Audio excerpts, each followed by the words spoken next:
I think, January. Right. What was more interesting was the story of the people walking the beaches around there, picked up rocks that self-ignited. Okay. Wow. Need to pay attention to these stories. These are not normal occurrences. Okay. So obviously there's some kind of chemicals, radiation, or whatever in those rocks for somebody to take them home and then find out that it burned right through their pocket and just ignited on the floor.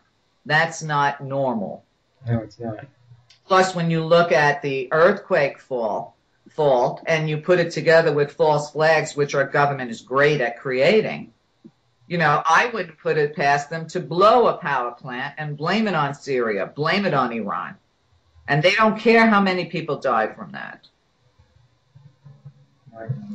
Well, let me ask you this. You mentioned San Onofre. Do you think this is a potential Fukushima waiting to happen? Absolutely. It's built by the same people, same design.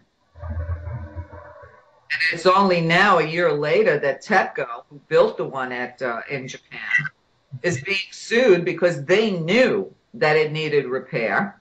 They covered up the amount of damage and radiation coming out of there. And now that, you know, so many Japanese, especially their children, have wicked thyroid problems, their crops are ruined, their food is radioactive.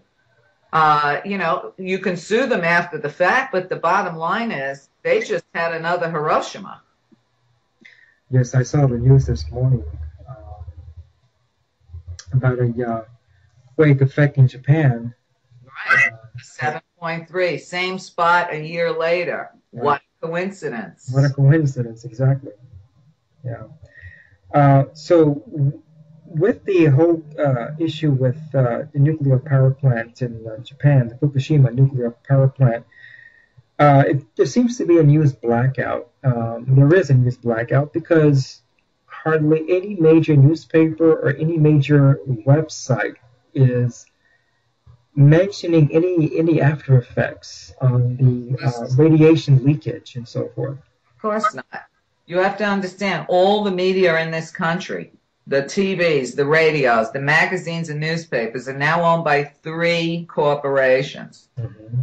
They're only going to put out what those 3 money-making corporations tell them to do. Right. And sadly, a lot of alternative news sites are also paid by the same people. Mm-hmm.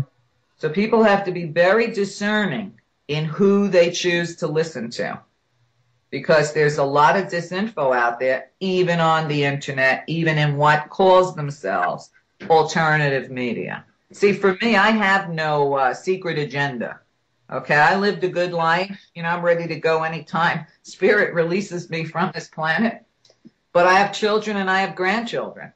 So I've dedicated myself to the research and putting out the information as I do, without any corporate sponsors. No one pays my way. My listeners support my show. I support it out of my own income, and I'm happy to do it. That's the way it should be. Absolutely. Absolutely. I thoroughly agree with you here.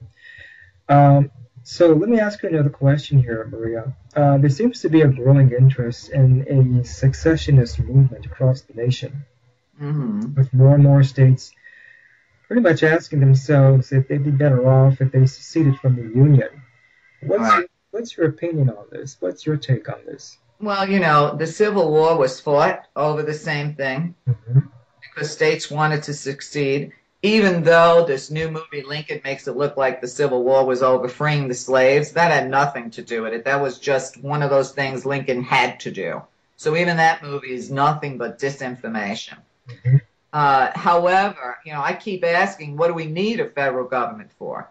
I don't know that secession is the way to go, because there are a lot of crazy states in this country, but people are insane. There's no doubt of it when I read some of the news stories coming out of these places. And, you know, being somebody, you know, I'm a New Yorker, you know, I've always heard people say, and you'll get a kick out of this, Martin, because I'm sure you hear it from the other side, being in California.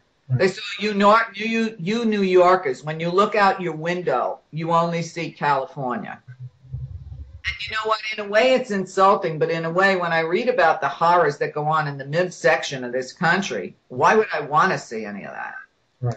Okay, New York and California have always led the curve. All right, that's another discussion. However, let's get back to secession. Mm-hmm. They'll never be allowed to do it, okay, because our government will kill its own people. They've proven that time after time.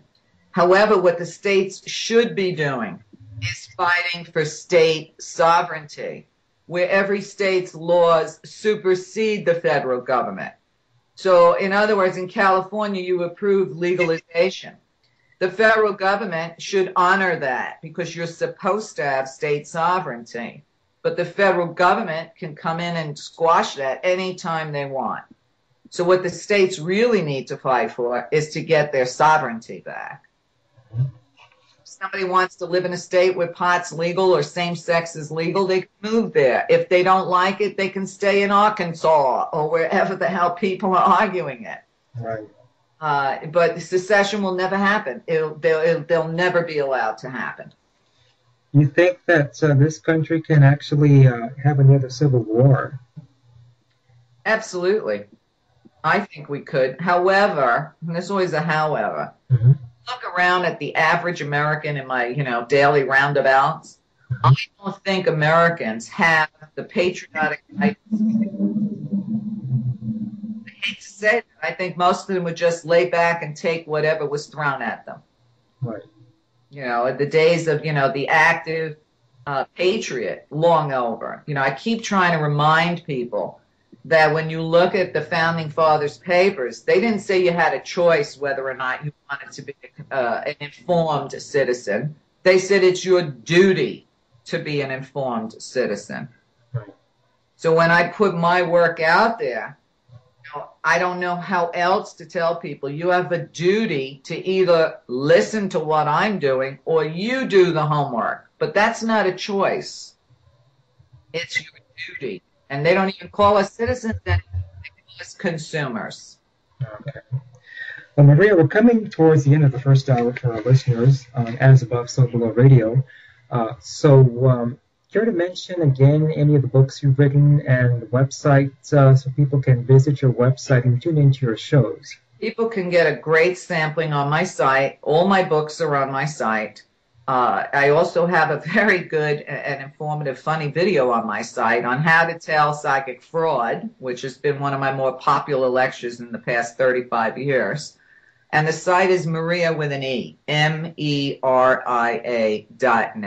Just feel free to come on over and surf around. Listen to a few of the shows on the free shows, which there's a tab at the top. And decide whether or not you want in. It's a private club. Most people still are not in it, but if you really want in, then you start to feel like you're not alone. You have a family, and you're getting the best education. Okay. Any advice for any of our listeners in this end of the first hour? Stay with us for the second hour, because it's only going to get better. Good. Great. Okay, well, we'll just pause momentarily here, and we'll pick up in the second hour on As Above, So Below Radio, the subscriber-based portion for all our paid subscribers, and we'll discuss more specifically here. We'll talk about, as we approach, in this case, December 21st, 2012, are we in the middle of the fourth dimension, and are we poised to ascend in the fifth dimension? And is our government ready for official disclosure? We'll discuss that and much more in the second hour of As Above, So Below Radio. Stay tuned.